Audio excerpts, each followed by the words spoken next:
I want to do just this, okay? I don't want to do like a crazy design. Just, let me see, just. Because on top of mat, it's easier to draw than on top of the shine. Just a thin layer though. You don't need much. Just a very, very thin layers. She said it'd be wonderful if you did a class in Spanish. Oh my gosh. Woo, that would be. I don't know. I think he's just been getting lucky.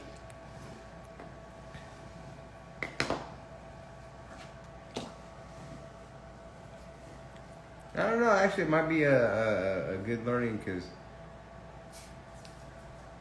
I'm very impressed with how much you do know. Yeah. And now that someone officially said that you did know it, because I was questioning it this morning when I woke up. I don't know why, but I was like, he could actually just be barking out some shit, and us who don't speak it would never know. Right. And then even if the people who don't speak English and they're firing back at you in Spanish, telling you we can't understand you, you're not saying shit, we still wouldn't know. Right. So it's kind of like. Oh, yes. The small one. I'm doing the small one first. The face is round. Okay. So. Face is one part. The boob is one part. And the waist is one part. So 1, 2, 3. So I start from here. I do one round. It's about half of the space. From here to here, that's half the space, okay?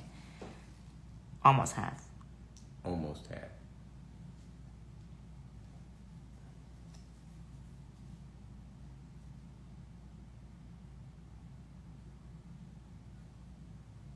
You're not even drawing it out with a pencil or anything? You're just jumping in there and painting, huh? Yes. You got me a little nervous over here. Huh? Okay.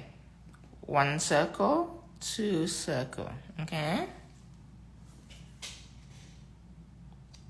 So, 1 circle,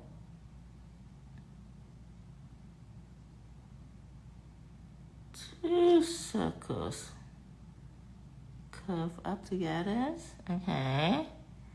Take a screenshot of it if you want to draw it later. Take a screenshot.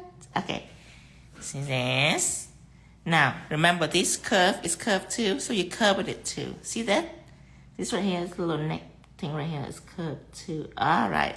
Rest is easy breezy. The rest is easy breezy. One wave. So 1 green, 2 green, and then 3. Okay, so first it's 1, 2, 3. Okay, good. Okay. 1 green.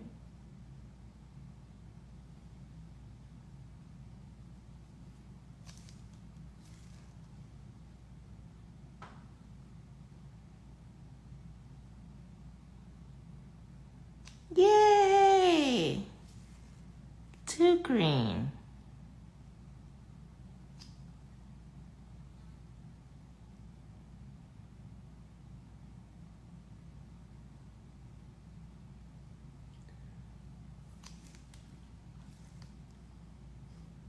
Oh, honey, I see a problem. What's that? I see a major problem. Oh, boy, I probably shouldn't even say it. 3 green. Where they can hear me because they'll know you just. Okay, wait. So 3 green, but remember the little hands, okay? So where should it be? It should be right at the waist, like at the bottom of the boobs. And this is like right at the middles. Mm-hmm. So from here to here, okay? Are you sure those are boobs? Yeah. Honey.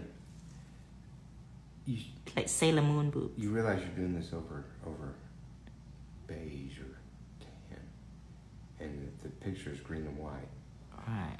Right, well, you should just put a big blob of white and then painted that over it. Right, it'd been a hell of a lot easier. But now you're going to have to go back with white. No, more like if you start out with a big blob of white, right? Uh-huh. Is that what we want? Well, that's what I would have done. And then, No, what do you mean? If you start out with a big bottle of white, then you have to, the green, you have to use it to do all the work, all the detailing, Okay, and this is intricate details. So you're trying to tell me it's easier to start out with green first because look how sloppy this is. You can think that this is the Starbucks logo, right? But I use green first with no color. So now when I do white, I have a second chance of detailing. So my detail gonna look incredible without me trying it so hard at the first time. That's why this right here, starting out with green, is necessary. See, now I can just go over white and I get to do the eyes and ooh, all this fun stuff. Okay, so some green right here.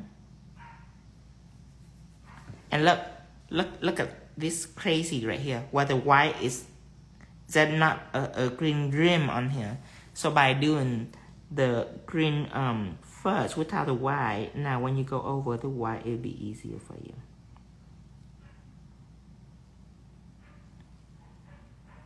Wow. Okay. Well, we'll do it your way. Of course, always, honey. Is it okay if I just continue to think in my head it would have been easier if we would have done it the other way? Sure. All I'm saying is if I was going to do it like you're doing it, I would feel like I'm painting it twice. Oh, right, wow. Where I could just slam it on there once, boom, be done. Oh, okay. I guess we'll go with your way. Oh, wait. Right here, I'm going to do a star. So, make sure that this little bottom right here is little. Okay, let's do this. We're going to do a star.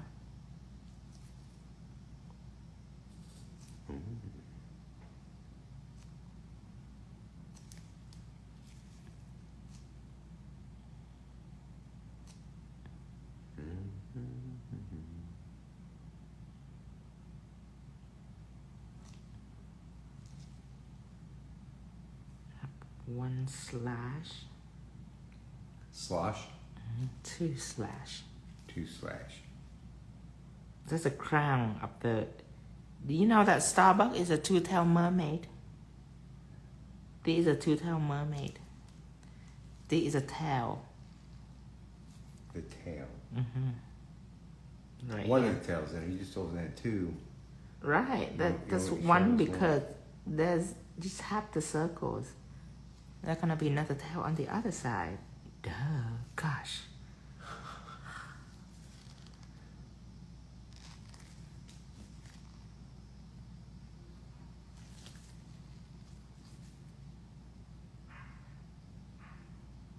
Oh, Cocoa Bunny. I was thinking about you all night long. In between puppy babysitting. That's what we call it. Puppy sitting. Puppy sitting. Puppy training. I guess if we were sitting, they'd be getting ready to go somewhere, and since we're stuck with them.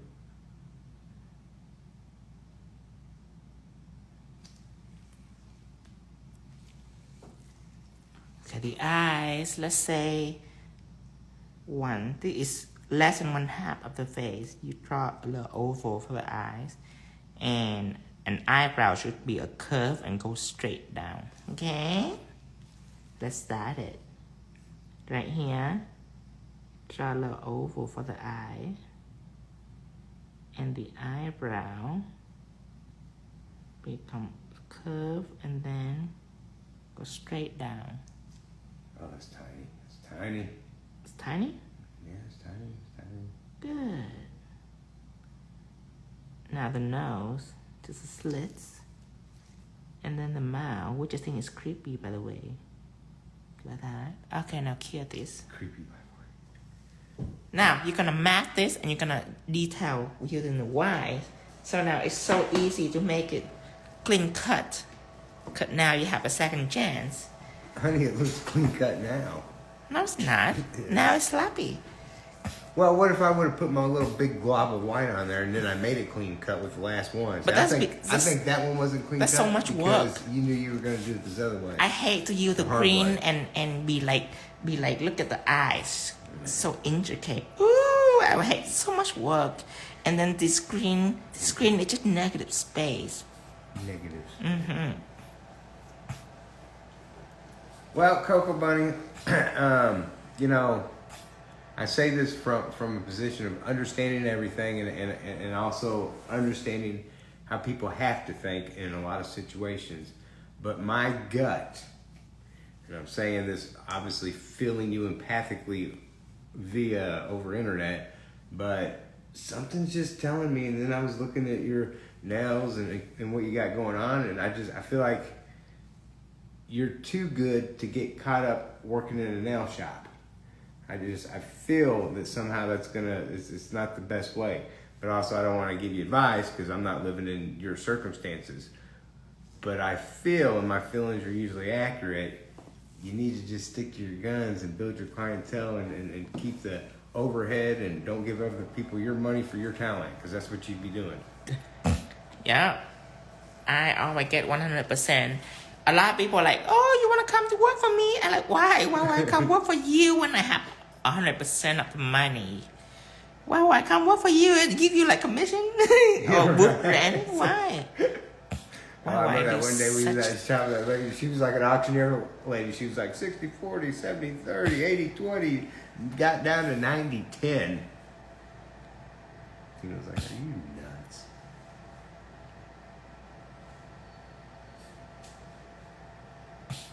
Yeah, that's actually the way I feel. Is a lot of the people that I went and I was kind of perusing through. There's just people that commented, and I've seen their names on here because I really don't get on internet too much. Okay, now white. All right, Tino says, "Shut up, Dustin." No. Keep going. But really, I feel like everyone that I looked at today, and the people that've been following along and looking at progress, even the ones that are not 100% up to par, the passion's there, and what you're doing is there, and ultimately, it's all about happiness. It really is. I know it's hard to be impatient, but man.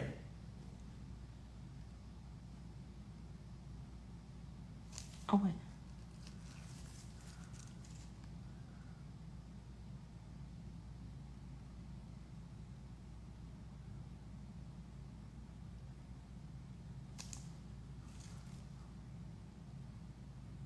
And then working in an Asian salon, there's a dynamic that is there that most people they don't see it, and I would never see it either, except for being blessed, being with Tino and Tino being raised in Vietnam. But you know, when you're in a work environment, you got to keep in mind that we grew up in America going to the store, getting groceries for the week, dropping by a convenience store, getting fast food, everything just quick, fast, and in a hurry. Whereas over in their country, every day, a couple times a day, they went down by the shore, wheeled and dealed on every single thing. There were no refrigerators. If you want a certain kind of fruit, if you want a certain kind of meat, you're subject to be dealing with 3 or 4 different people that don't have prices on everything.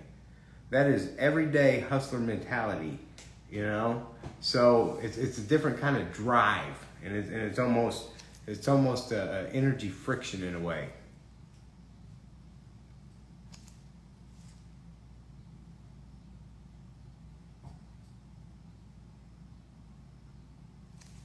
You know, if you would just put that white shit under there, you could have just really paid attention to that green. Now you're over here. Are you holding your breath? A little bit. A little bit? So you're breathing shallow. Oh, because this face is so small. It's ridiculous. The two-tailed mermaid. Ridiculous? Yeah. How dare her to have such a small face, that slut. Now I have to like really try to focus and paint her. Ugh. And then also in nail salons, it's kind of cutthroat.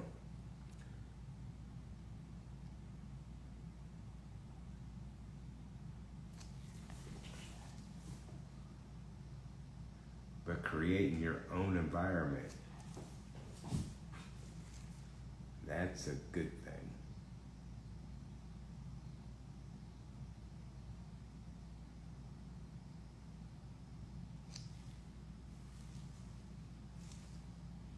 Oh, he's breathing a little bit.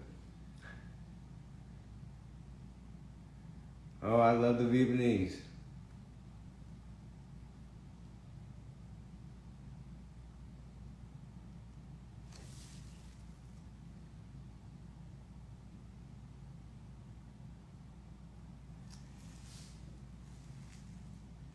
You know, and that may work. And I'm not saying that, you know, experience, maybe putting yourself under the line of fire might bring on a better appreciation when you get control of your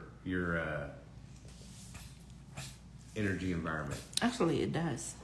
Does it? The only thing that the only reason why I never been in the salon setting because I don't have to, because I didn't need to develop my skill. It was already there. Right. So for them to still learning and all that, they can just start to bark and demand and all. You know what I mean? Mm-hmm. So a salon setting will give them kind of like guinea pigs. Guinea pig. With how if they work in other people's salon, that's better than their own salon because they don't have to worry about overhead and all that. Right. No, I can see the. Most people always prefer to work for other people first, and then when they tire to work, then that's when they expand and have their own shop. But having a shop means another headache. Another headache. Right.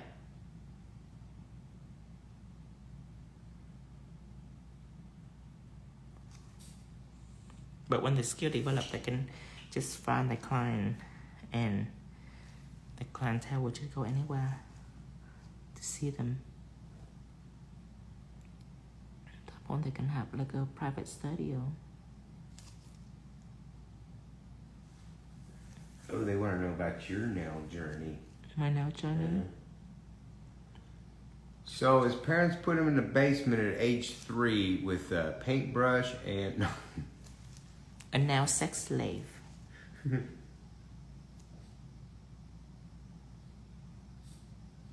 I was wanna go for college for fine art, but my mom was a nail tech at the time, so I'm like, ooh, when I see she practice, I'm like, ooh, I can do that. I can do that. Anyway, so one day, my dad said, you want to go to California to get a nail license, to learn nail? I said, sure, because my mom planned to open a shop. So, like, okay, I'm going to go study it to get money for college. So I did. And I was an artist way before that. But at that point, I wasn't really connected with art. I just think that it looked fun. it looked fun. It does. So I go to school in California. It was fun because I was a younger person in my class too. Anyway, that's when I discovered that I was different. Cause, you know, there'll be people that work for like 30 years illegally and then finally go get a license. So they will like show up in class and all that, and I would like beat them. So I discovered that I have a talent for it. Cause I remember my first design 10 years ago. 13 years ago. Was like a zebra design. A zebra. Back then, zebra still hot. So I decided to do a rainbow zebra. Ooh, all the Mexican girl in Pasadena love that. Ooh. Anyway. Butterfly, that was a big thing too. That's why when butterfly become popular, I like, wait a minute, I was doing that first. Anyway, by the time I get ready for college, it's too late. I already full book and make $40 an hour. So at that point, I decided that this is what I'm gonna pursue.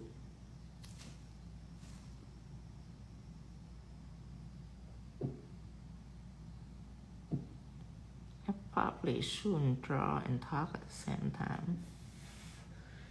Probably not. So they have a. Hey, Jiggy. Hi, Jiggy. So they're having a back and forth conversation about license and not license, and of course everybody's correct.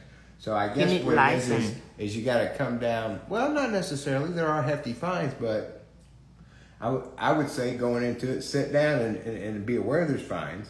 Know that they can't take your license if you don't have one. But once you make that choice, you're stuck in a rut, and so you take and you calculate all the fines and things that it might incur, and then see if that amounts to more than your schooling to get your license. But you know, that's the old way. That's the millennial way. That's the old way. Gen X don't really do that. If you feel confident enough, you can skip all that. You can skip by being a nail tech. You can skip being a nail tech, and you can just do an amazing art and become famous really quick on Instagram, and then selling, teaching, having your own product line. As that, if you feel confident enough. What's the perfect platform for it? For that? Well, and here's the other thing. Here's how you compound the industry. If you're a badass nail artist, what they don't have is laws set up against resurfacing nails and actually painting pictures and portraits on it. What they have the license for is for the sterilization and knowing all the processes. You know, so you can hire somebody to slap on acrylic nails and you sit and do masterful, wonderful art. That's where Chop Shop meets art studio. Oh, she's cute. She looked like my ugly twin. You got an ugly twin? Yes, 'cause I'm the pretty twin. Of course, I have an ugly twin. When you go to high school, you always want to find your ugly twin. See, you won't tell me anything about your family. I think it's kind of fucked up. I know, right? You got some cousin that jumps out here and she told me he was an only